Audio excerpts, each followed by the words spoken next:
Chapter 4 of The Seventh Most Important Thing by Shelley Pearsall. The hat in question had been missing from the hall closet, along with everything else that had belonged to his father. When Arthur got home from school that November day, it was November 8th, just as the judge had said, a Friday.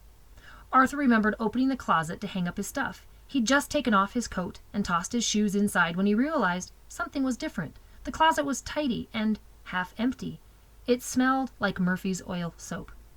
With his heart hammering in his chest, he began pushing through the coats that were left, searching for his father's old corduroy jacket. It was a big, faded coat that held the shape of his father's shoulders and smelled of stale cigarette smoke and beer and motor oil, as if he'd just taken it off after getting home from work. Arthur still liked to imagine that he had. Nothing. Arthur's eyes darted toward the row of the hat pegs, looking for the motorcycle cap that had belonged to his father. It was one of those slick Harley-Davidson caps, black leather with a silver chain and the orange-winged logo on the brim. If you wanted to find Tom Owens in a crowd, all you had to do was look for that cap, sitting slightly to one side, never straight, always jaunty. He was wearing it in nearly every picture the family had of him. But except for the one with his little sister's pink knit hat, all the other pegs were empty. Feeling more and more uneasy, Arthur pounded up the stairs to his parents' room, making the walls of the small house shake.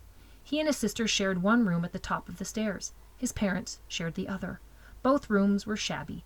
Arthur's family had never had a lot of money. The door to his parents' room stood open.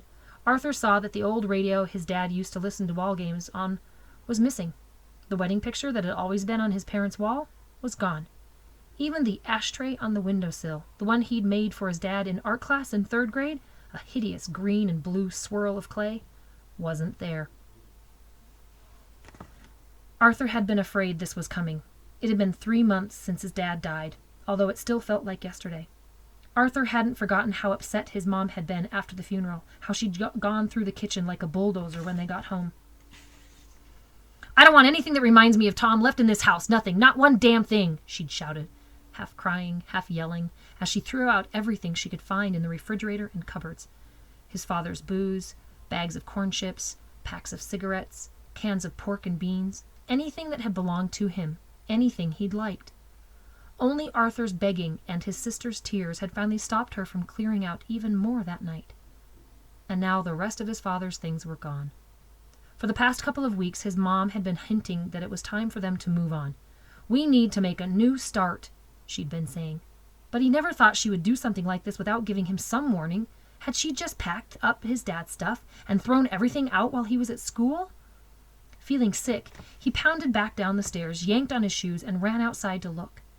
Up and down the street, the curbs were lined with empty metal garbage cans. Some of the lids were already rolling away in the gusty November wind.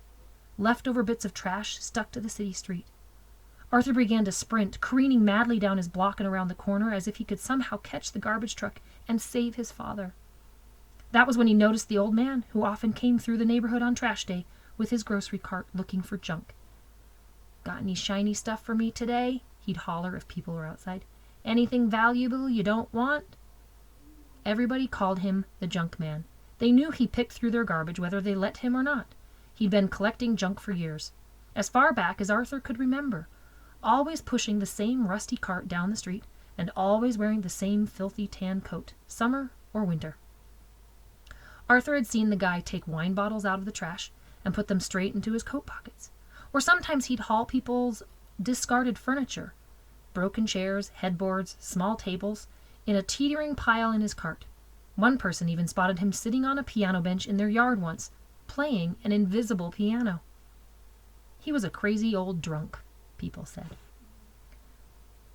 Which was why, when Arthur saw his father's motorcycle cap perched crookedly on the junk man's head, he completely lost it. He knew the junk man had stolen it from them. He knew the worthless trash picker had gone through their garbage piece by piece and picked out the best things of his father's to take with him. And in that moment, all of the fury that had been building inside Arthur since his father's death came exploding out. It was bad enough that his mother had thrown away his father's things without even asking him.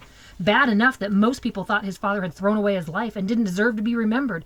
Bad enough that other kids had their fathers and his dad was dead. But when Arthur saw the crazy junk man wearing the most important thing of all to his dad, that was the final straw.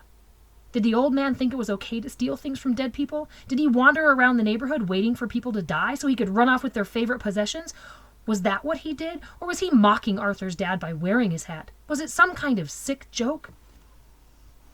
Arthur knew his mind wasn't thinking straight, but he couldn't control it. It was like a runaway train, racing faster and faster toward a wall. He saw the pile of crumbled bricks next to a closed-down building on the street corner. He picked up one. It was the only thing he could think of doing. He would punish the old man for what he'd done. He would punish death for what it had done. He would punish everybody. The brick felt cold and rough in his hand. It was a dangerous thing to be holding. He recognized that much. A small voice in the back of Arthur's mind tried to tell him to stop, to think about what he was doing. Arthur told the voice to go to hell, and then he raised his arm and threw.